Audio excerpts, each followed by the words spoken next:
Hi, I'm Rachel Spencer, a registered dietitian and OncoPower's Director of Nutrition. Nausea and vomiting are one of the most common side effects associated with chemotherapy and other cancer treatments. But just because it's common doesn't mean that you have to suffer with no remedy.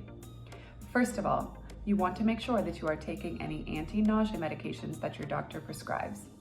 Oftentimes these medications can prevent nausea from happening, and it can also help to battle it after it's already begun. You also want to make sure that you are having regular bowel movements, as constipation can actually cause nausea.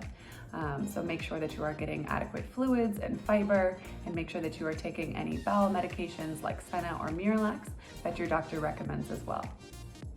If you are actively having nausea and vomiting, you want to remember to try to have sips of fluids and bites of foods every couple of hours as tolerated.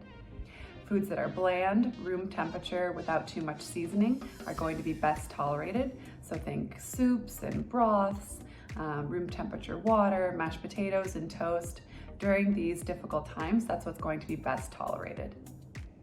If you are preparing foods for yourself, make sure that your cooking area is well ventilated with windows open, as sometimes smells can set off nausea. If this is really still too much for you, try to enlist some friends and family to do some cooking for you, or using meal delivery services. This can also be a good solution.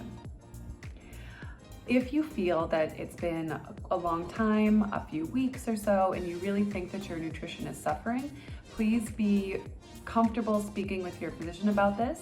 They may be able to change your treatment plan in order to better treat your nausea and vomiting and make you more comfortable and preserve your nutrition status during therapy.